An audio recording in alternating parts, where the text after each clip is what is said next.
Mesmo com falta de doses, Brasil ultrapassa Israel e avança no ranking mundial da vacinação. Ministro da Saúde diz que transferência de pacientes entre os estados é alternativa para UTIs lotadas. Com o avanço da pandemia, estados adotam medidas mais restritivas para frear a proliferação da Covid. Brasil registra mais de 1.500 óbitos por coronavírus nas últimas 24 horas. Em evento de inauguração da hidrelétrica de Itaipu, Bolsonaro volta a defender General Luna e Silva. Programa Farmácia Popular está ameaçado por falta de dinheiro, alerta Ministério da Saúde. Crise em Mianmar, apoiadores dos militares atacam manifestantes pró-democracia. Impressionante! Ovelha encontrada em floresta da Austrália com mais de 30 quilos de lã acumulados. Agora no Jornal das 22.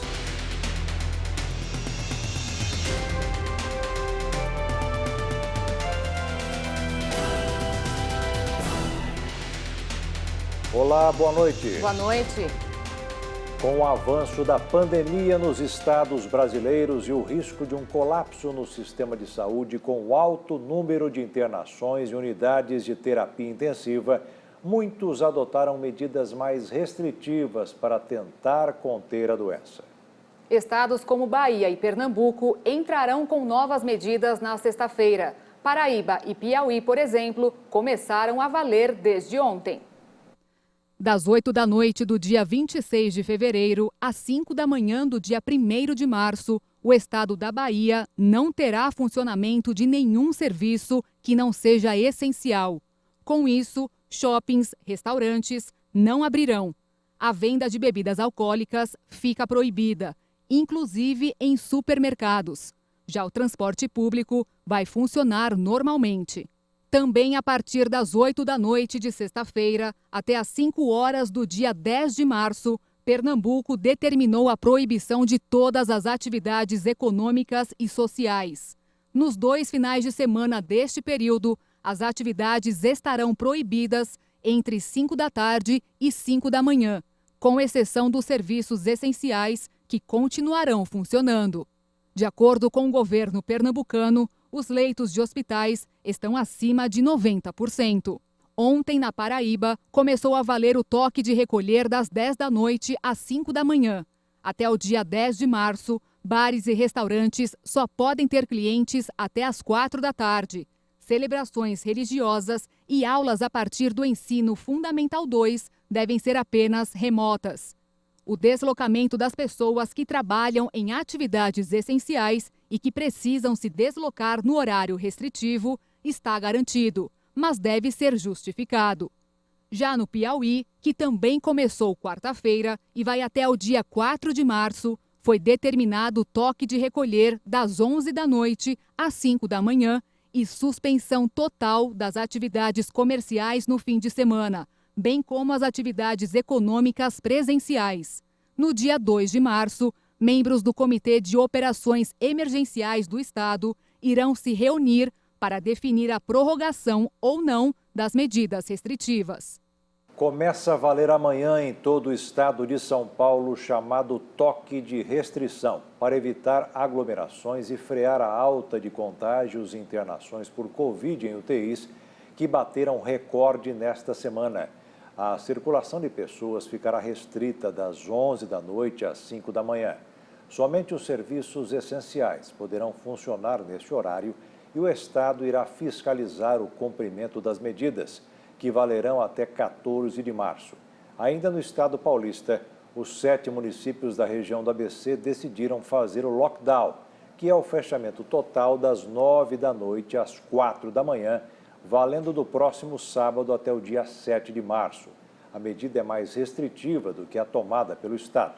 Neste período, o transporte público será encerrado às 10 da noite e apenas serviços essenciais poderão funcionar. Seguimos com um ranking de vacinação no mundo. Já são mais de 220 milhões de doses de vacinas contra a Covid-19 aplicadas, de acordo com o levantamento feito pela Universidade de Oxford. Até o momento, os Estados Unidos estão em primeiro lugar com mais de quase 66,5 de doses aplicadas. Em seguida, a China, que demora para atualizar os números, mas que registra 40 milhões e meio. Na terceira posição, o Reino Unido, que já tem quase 19 milhões de doses. Depois vem a Índia, com mais de 12 milhões e fechando o ranking dos 5+, o Brasil, que ultrapassou Israel e agora registra pouco mais de 8 milhões de doses aplicadas, mesmo com a falta de doses em vários estados do país.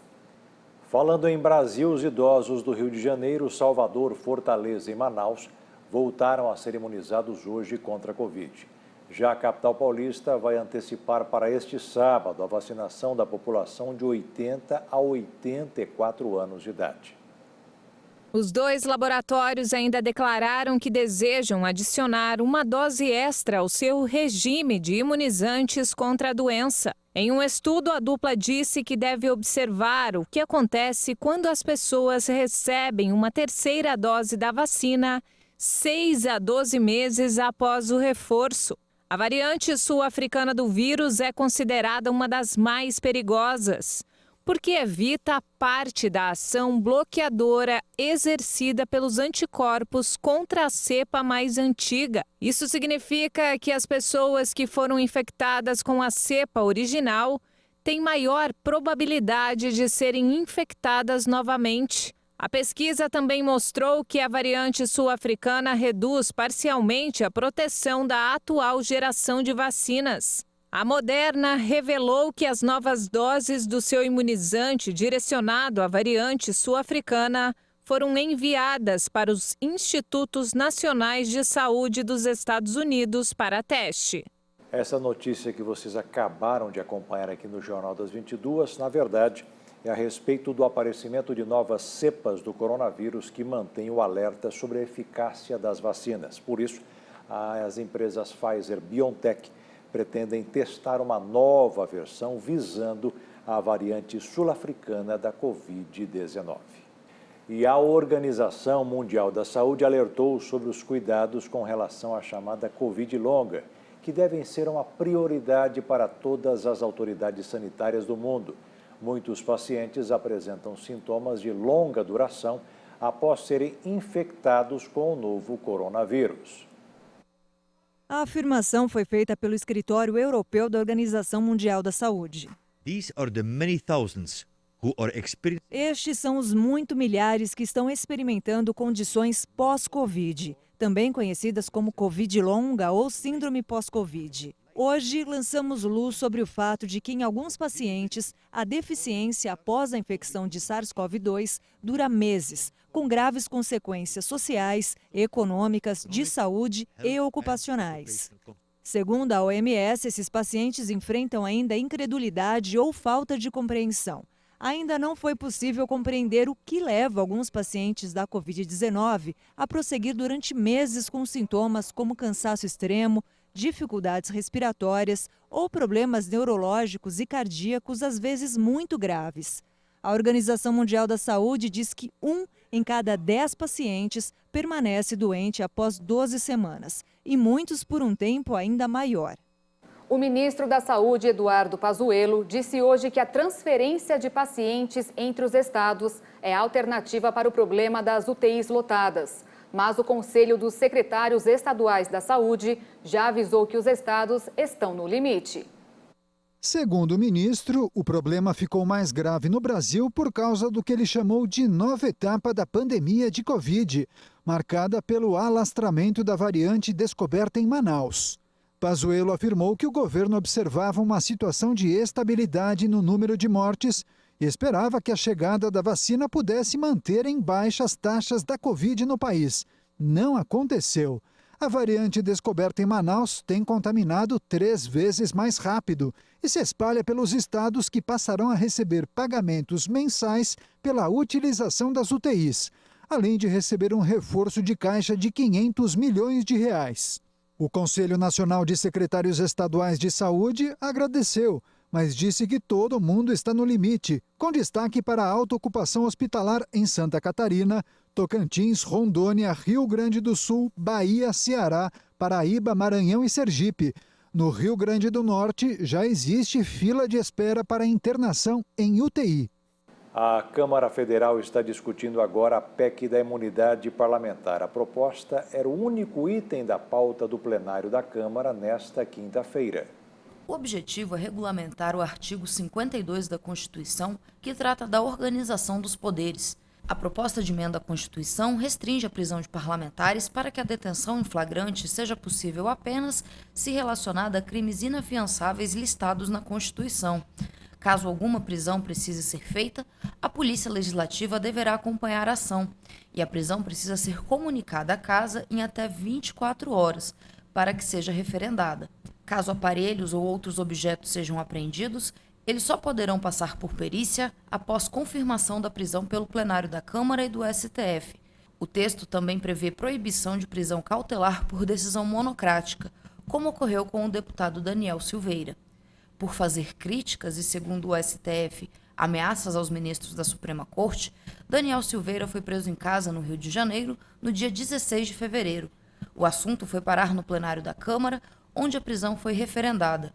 Para Arthur Lira, a posição da Casa sobre o episódio está clara, mas é necessário regulamentar esta parte da Constituição para que eventuais novos casos como este tenham um entendimento mais assertivo.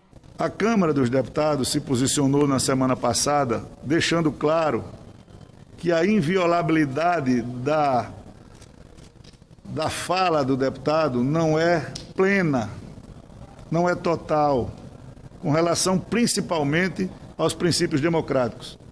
A Câmara teve um comportamento de deixar isso claro. Inviolabilidade com relação à imunidade parlamentar não será plena quando for contra a democracia. A Câmara fez um corte numa perna, um corte no braço e deixou isso claro para o Brasil. Lógico que isso precisa, por falha do Legislativo, ser remediado. E qual o remédio para esclarecer um assunto que deixou o Supremo sem alternativa de posicionamento? Regulamentar o artigo que fala de imunidade parlamentar quanto à sua voz e quanto ao seu voto. Na quarta-feira, o plenário da Casa admitiu a tramitação da proposta, considerando a discussão legal. Foram 304 votos a favor e 154 contra. Como a Comissão de Constituição e Justiça ainda não foi instalada, o relatório foi apresentado pela deputada Margarete Coelho direto em plenário e aprovado em seguida. O texto que é proposto numa comissão pluripartidária, numa comissão que tem que ouvir a todos os parlamentares, que tem 513 presentes com diferentes pensamentos ideológicos, jurídicos, pessoais, nós temos que respeitar com relação à opinião e participação desses deputados.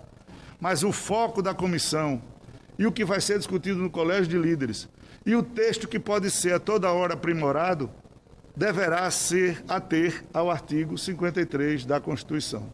A proposta de emenda à Constituição foi apresentada pelo deputado Celso Sabino com o apoio de 185 deputados. O presidente da Câmara explicou que o vazamento de informações gerou uma leitura errônea da proposta. A inviolabilidade da imunidade parlamentar quanto à voz não é plena. E vamos trabalhar com tranquilidade, respeitando todos os limites de autonomia dos poderes. Após gerar polêmicas e receber várias sugestões de aperfeiçoamento, o texto da proposta de emenda à Constituição foi discutido na reunião de líderes antes de ir a plenário. Alguns deputados acreditam que a medida vai trazer impunidade. Outros defendem que o texto dá mais clareza sobre como e por que deputados podem ser presos sem ferir a imunidade parlamentar. O deputado Kim Kataguiri chegou a pedir no STF a interrupção da tramitação da PEC aqui na Câmara. O pedido foi protocolado ao meio-dia e distribuído ao ministro Luiz Roberto Barroso 20 minutos antes do começo da sessão plenária. Partidos de esquerda, como PT e PSOL, tentaram impedir a votação da PEC com pedido de retirada de pauta, mas não prosperou.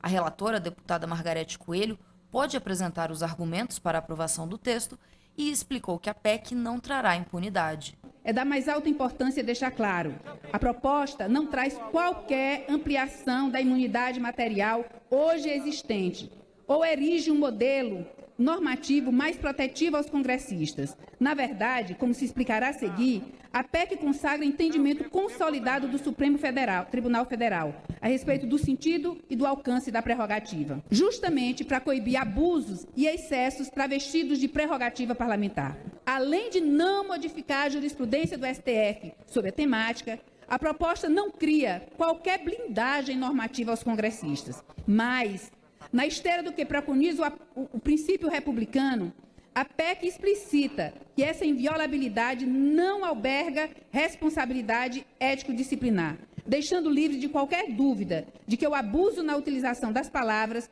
pode levar à punição pelo Conselho de Ética. De igual modo, a proposição busca aclarar as hipóteses de prisão em flagrante de parlamentares. Apenas os crimes inafiançáveis e assim definidos pela Constituição de 88, autoriza a custódia em estado de flagrância. O Instituto aqui é emprestar interpretação autêntica deste Congresso Nacional a respeito do sentido e do alcance do vocábulo inafiançável, de ordem a evitar exegeses dissonantes daquelas originalmente pensadas pelo Constituinte e que vem compreendendo a dinâmica interinstitucional entre os poderes da República. Os parlamentares encerraram a sessão e estão discutindo a possibilidade de abertura de uma outra sessão extraordinária que está convocada. Resta saber se haverá acordo. E veja a seguir, em evento em Itaipu, Bolsonaro volta a defender o general Luna e Silva na Petrobras. E ainda, o programa Farmácia Popular está ameaçado por falta de dinheiro, alerta Ministério da Saúde.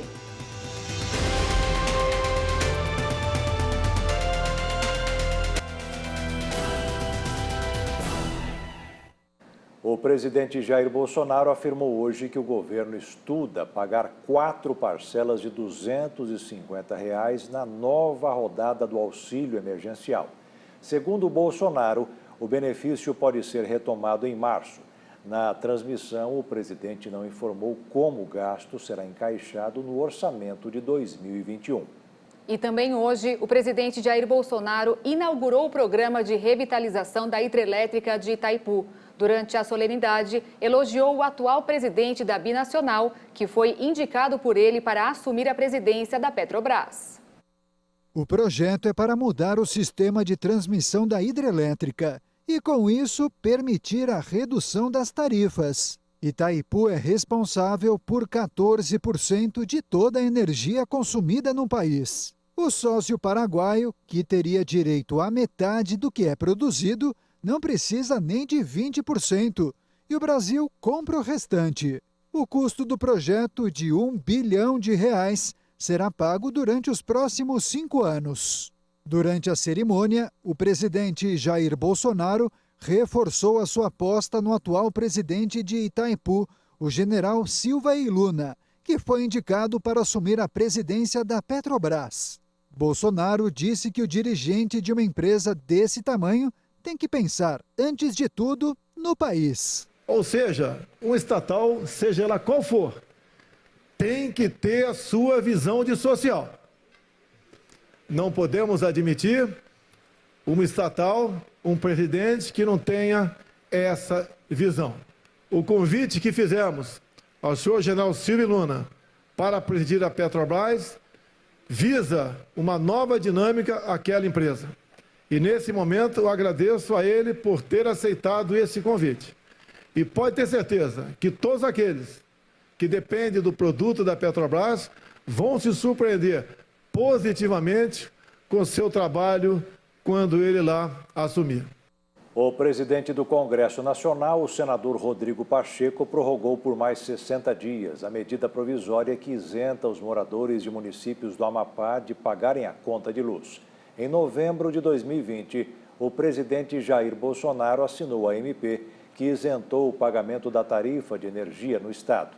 A medida valeu para as faturas de 26 de outubro a 26 de novembro, mas foi prorrogada para os próximos 60 dias pelo presidente do Congresso. Em novembro do ano passado, 90% da população do estado ficou um longo período sem a energia elétrica. No mercado financeiro desta quinta-feira, o dólar fechou em alta com os analistas de olho no mercado econômico local e a escalada de rendimentos de títulos dos Estados Unidos, levando investidores a deixarem ativos mais arriscados.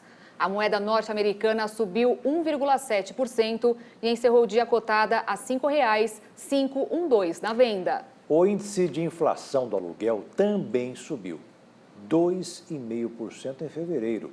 Em 12 meses, o IGPM está acumulado em quase 29%, fortalecendo a necessidade de negociar com os proprietários. E está dando certo. No ano passado, segundo a Fundação Getúlio Vargas, os reajustes não subiram nem 3%.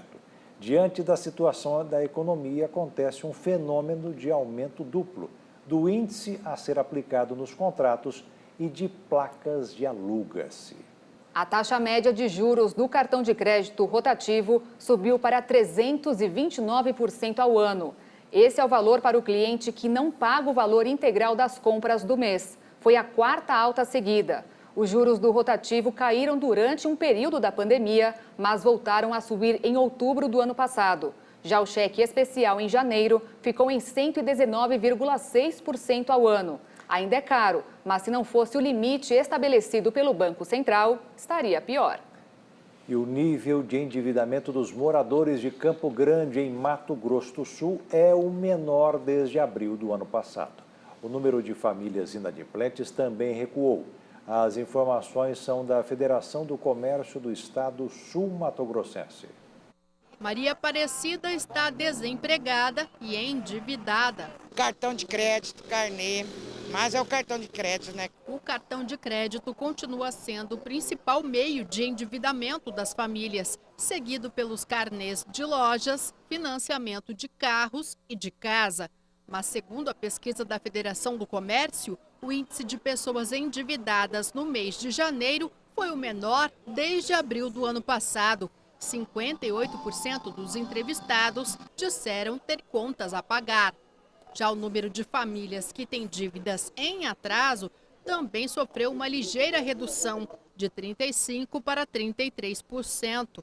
Somente 11% disseram que não vão ter condições de honrar as dívidas. Ontem até me ligaram, para fazer uma negociação, mas estava muito caro por conta dos juros, que eles colocam lá em cima. A queda no nível de endividamento das famílias de Campo Grande vai na contramão do país, onde o índice cresceu e chegou a 66%. Para a economista da FEComércio, isso é reflexo da pandemia e não significa que as pessoas não estão consumindo, mas que esse consumo tem sido mais consciente. Até por conta do medo do desemprego, pelas incertezas, tendo em vista ali uma economia bastante afetada pelos efeitos da pandemia. Então, consequentemente, são pessoas que passaram a priorizar mais e a tomarem mais cuidado com as formas de endividamento.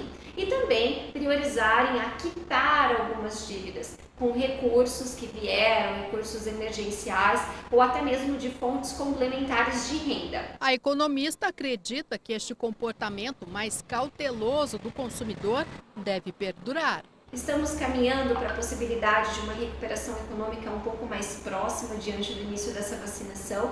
Então, as perspectivas é de que essa cautela realmente ela continue e que o consumo consciente também prevaleça nesses aspectos. O Damião começou o ano otimista. Ele abriu o próprio negócio, está confiante de que vai quitar todas as suas dívidas. Esse ano eu vou sair tudo, se Deus quiser, porque eu vou ter condição de pagar à vista. Porque pelo trabalho que eu presto, e outra, estou com 2 meses e está indo muito bem. Pois é, falamos de cartão de crédito aqui no jornal, dólar, o aperto do brasileiro. E o que acontece? O brasileiro está mudando o cardápio do dia a dia. E não é por sofisticação, por orientação de nutricionista, nada disso, mas por necessidade. Está difícil acompanhar o preço dos alimentos, né, Beatriz? Verdade. Só no ano passado, os reajustes salariais que acompanharam a inflação de cerca de 4% ficaram bem atrás da maioria dos alimentos. A arroba do boi já passou de R$ 300, incentivando as exportações. Na hora de ir ao açougue, o consumidor precisa pensar bem antes de levar 1 quilo de carne para casa. O preço médio do produto foi reajustado em 20% no ano. E o bife está dando espaço para outro tipo de mistura. Uma das opções é o frango, que ajudou a segurar um pouco os preços. Mas não são apenas as proteínas que estão preocupando o consumidor. Arroz e feijão ficaram em média 20% mais caros. Em muitos lares, o macarrão está substituindo o arroz.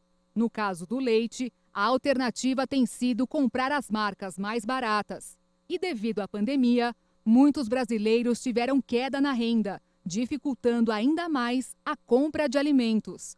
A dica é pesquisar muito, buscar as promoções e, se necessário, substituir o que levar para casa.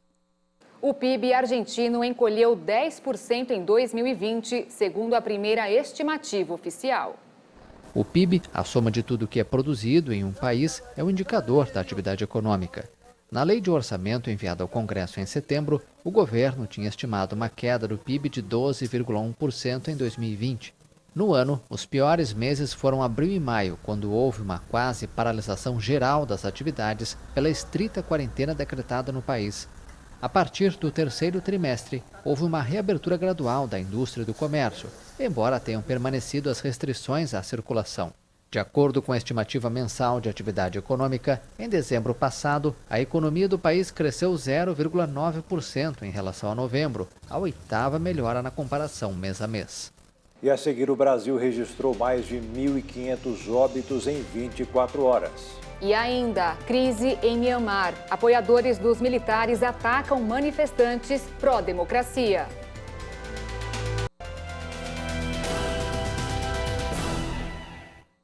O Facebook anunciou hoje o fechamento de todas as contas vinculadas ao exército em Myanmar. A rede social apontou no texto como motivo os eventos que seguiram o golpe e a violência contra manifestantes.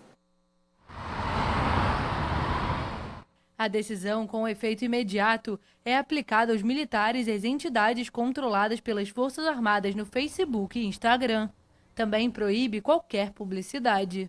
Nas últimas 3 semanas, os militares intensificaram o uso de força para tentar enfraquecer a mobilização a favor da democracia em Myanmar. Milhares de pessoas desafiam o golpe de Estado com protestos diários nas ruas. O número de vítimas desde o golpe subiu para 5 na quarta-feira, após a morte de um homem de 20 anos que não resistiu aos ferimentos sofridos na cidade de Mandalay. O exército utilizou o Facebook para divulgar suas acusações de fraude nas eleições de novembro, que foram vencidas pelo partido do ativista e líder político Aung San Suu Kyi.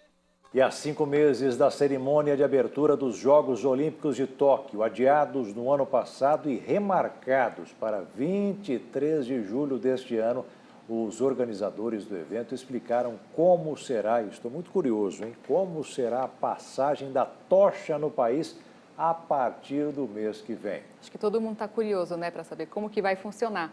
A competição deve custar mais de 81 bilhões de reais, já com os desafios extras em meio à pandemia.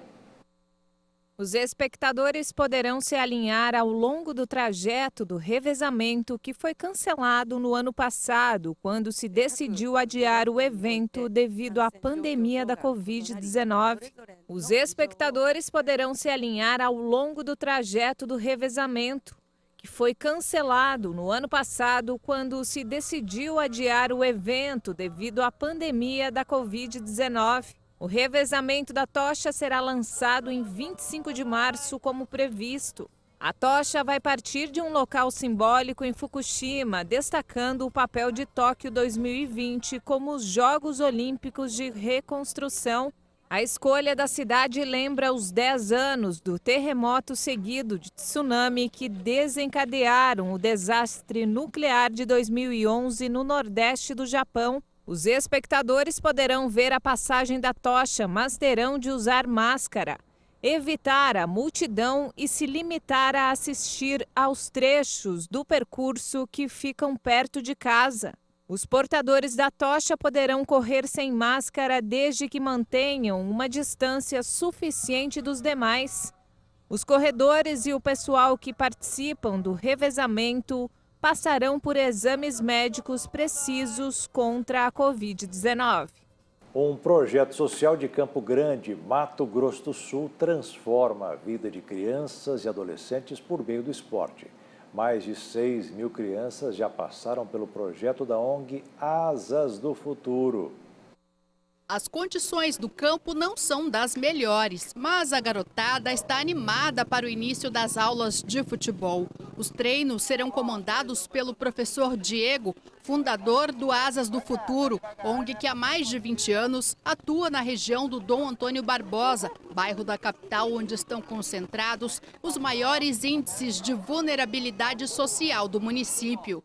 Hoje em dia o Asas do Futuro já atendeu mais de 5 mil crianças, né, durante esse tempo aí, 22 anos, esse ano agora vamos fazer 23 anos. Já conseguimos premiações aí de empresas privadas, várias premiações. Era um sonho para a gente ter um projeto, ter uma escolinha de futebol aqui nessa região. O residencial Ronaldo Tenuta fica na Vila Fernanda, região do Portal Caiobá, outro bairro carente da periferia de Campo Grande. A presidente do Clube de Mães foi quem articulou a vinda do projeto Asas do Futuro para cá.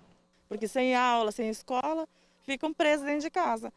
E outras crianças já partem para a rua. E você sabe que a rua hoje em dia é perigoso, né? E vindo um projeto desse é uma grande oportunidade para essas crianças e para essas mães também, né? As aulas vão muito além do treinamento físico. O projeto já transformou a vida de milhares de crianças e adolescentes. Nós temos capoeira, temos balé, temos arte e cidadania, temos musicalização e o futebol, que é o nosso carro-chefe, né? O futebol é masculino e feminino. Esta é a primeira aula da escolinha. Já são mais de 80 crianças matriculadas e, como vocês podem ver, só tem 2 de tênis. Os outros estão todos descalços. A Lidiane tem 2 filhos na escolinha e nenhum tem chuteira. A maioria, né, não tem condições, né? É caro uma chuteira. Mais que proteger os pés, as chuteiras ajudam a trabalhar a autoestima dos alunos. Pode ser que venha formar um jogador? Pode, isso daí é questão de sorte, de Deus, de comprometimento deles também, né? Quando você trabalha com crianças, você geralmente trabalha com sonhos, né? E veja a seguir os ensinamentos da live do Missionário Soares. E veja também, ovelha é encontrada em floresta da Austrália com mais de 30 quilos de lã acumulados.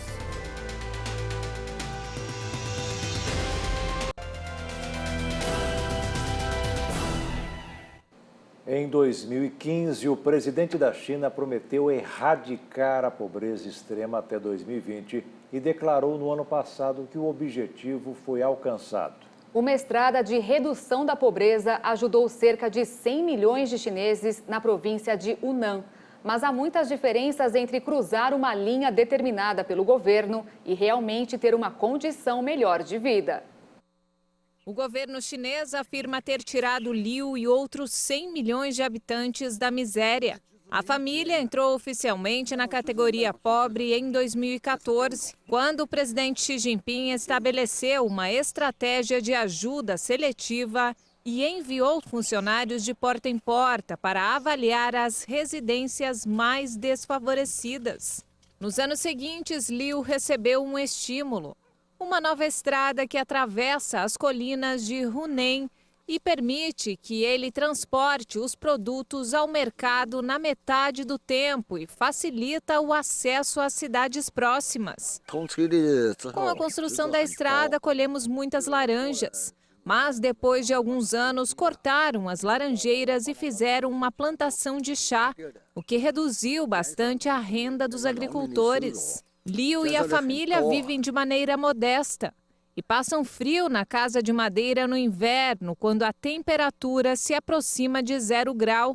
Mas para o governo, eles estão fora da linha da pobreza. Em 2015, Xi Jinping prometeu erradicar a pobreza extrema até 2020 e declarou no ano passado que o objetivo foi alcançado. As autoridades fixaram uma linha de pobreza baseada em cerca de $2,30 de renda por dia e ofereceram ajuda aos que não recebiam esta quantia. Segundo o Banco Mundial, para a China, nos últimos 40 anos, o crescimento econômico no país permitiu que mais de 800 milhões de chineses saíssem da pobreza extrema. Mas a realidade não é tão simples e os analistas advertem que o aumento da renda deixou a linha de pobreza da China obsoleta. Os esforços de combate à pobreza e as políticas sociais, em geral, precisam ser mais integrados, porque a família com renda diária mínima pode não ser mais oficialmente pobre, mas ainda pode precisar de ajuda. O Partido Comunista baseia sua legitimidade em um crescimento contínuo. Antes da data limite de 2020, os dirigentes do partido identificaram as residências pobres, distribuíram recursos e construíram infraestruturas como a estrada próxima à Casa de Liu. A renda per capita das casas afetadas pela pobreza em Hunan subiu de 2.300 yuans para 12.200 yuans em 5 anos, de acordo com os dados oficiais. Mas por trás da campanha contra a pobreza, há pelo menos $1 trilhão em empréstimos durante 5 anos. E os custos recaem cada vez mais sobre os governos locais. Uma ovelha selvagem foi encontrada em uma floresta na Austrália. O mais impressionante é que o volume de lã retirado após a tosa foi mais de 35 quilos. Baraque foi encontrado em uma mata do estado de Vitória e levado para um refúgio de animais ao norte de Melbourne. Ele era um cordeiro jovem que se perdeu e nunca mais voltou, razão pela qual seu pelo não foi tosado por quase 5 anos. Para seu bem-estar, as ovelhas devem ser tosadas pelo menos uma vez por ano. Caso contrário, é difícil sobreviver, especialmente na Austrália, onde os verões são muito quentes e secos. O animal não conseguiu superar o recorde mundial de 2015, quando uma outra ovelha ficou famosa com uma pelagem que chegou a pesar 41 quilos. De qualquer modo, Baraque teve seu momento de glória. O vídeo de sua tosa teve 2,5 milhões de visualizações na rede social TikTok. Flagrante de salvamento de um periquito preso em uma árvore. As imagens e a narração são do fotógrafo Vinícius Santos, feitos em Campo Grande, no Mato Grosso do Sul. Acompanhe. Lá tá a maracanãzinha lá, olha ela se batendo, ó. É linha de pipa aí. O bombeiro tá logo ali, ó. Quase chegando na maracanãzinha aí para resgatar essa ave. E a guarnição aqui embaixo, aqui, dando um apoio para ele lá em cima. Lá. Conseguiu pegar a ave. Tá aí, ó. Olha só o emaranhado de fio. Tá aí o bombeiro resgatando essa ave. Acabou quebrando aí a perna dessa ave aí. Ficou mutilada a ave. De todo dia. Todo dia vem cantar aí. Todo dia? Todo dia cedo. Tá aí, ó.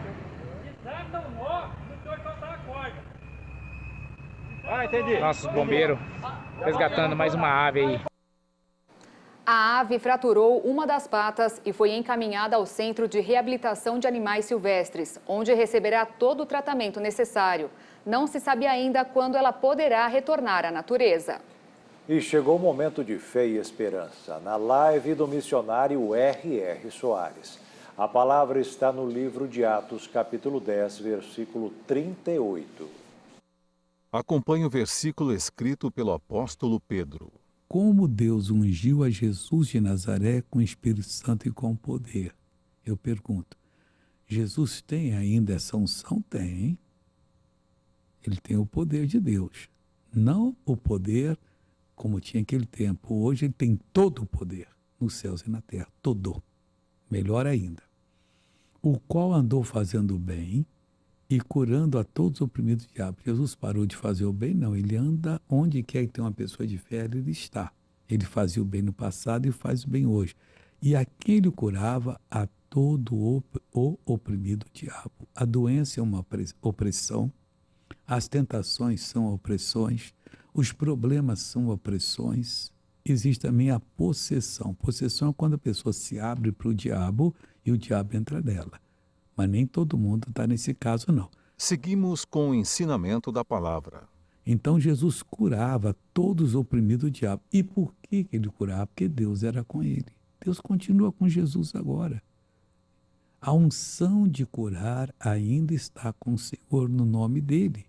Daqui a pouquinho, quando eu orar, você vai acreditar naquilo que Deus está falando. Agora você viu bem claro, Deus ungiu a Jesus, ele não tirou a unção de Jesus, não está escrito em parte nenhuma, com o Espírito Santo e com virtude. Ao contrário, está escrito que ele recebeu todo o poder agora, unção completa, autoridade completa. Agora o momento da pergunta para o missionário Soares responder. Quando em Gênesis diz que o diabo veio em forma de serpente, isso era real ou estava em sentido figurado? Não, ele não veio em forma, não. Aquilo foi a primeira sessão espírita do universo. Ele incorporou na serpente. A serpente falou com a mulher. E aí a mulher caiu na conversa ali da serpente. Quer dizer, o diabo não podia entrar em nosso mundo. Ele só entrou porque ela pegou o fruto, comeu, depois encontrou-se com Adão e ele pegou o fruto e comeu também. Ele deve ter dito, Eva, você é louca, você não sabe que o Criador disse que a gente ia morrer? Você estava falando com a defunta? Estava. Como a defunta fala, é defunta espiritual. O espírito dela estava desligado de Deus e o dele também foi desligado. Nós pagamos a conta. O que aconteceria, missionário, se o Adão não tivesse comido o fruto? Nós estaríamos na inocência até hoje, graças a Deus. E com Eva, eu não sei o que Deus ia fazer. Ela estava no vermelho. Agora Adão não precisava estar no vermelho, não. E nós pagamos a conta. E fique agora com a mensagem final do missionário na live de hoje. Talvez você esteja sendo acusado injustamente, mas Deus livra, a gente livra. Ele é perito nisto. Quem sabe você está com um diagnóstico que não é nada favorável. Meu Deus, minha vida acabou. Não, com Deus a sua vida vai começar. Alguém disse assim, mas o meu mundo caiu. Que bom, então você vai construir um mundo melhor, porque isso não estava bem construído. Se tivesse na rocha, não teria caído. Agora você vai construir na rocha, que é o Senhor Jesus, você vai enfrentar a situação olhando nos olhos do seu adversário e vai vencer de maneira limpa, com as mãos limpas.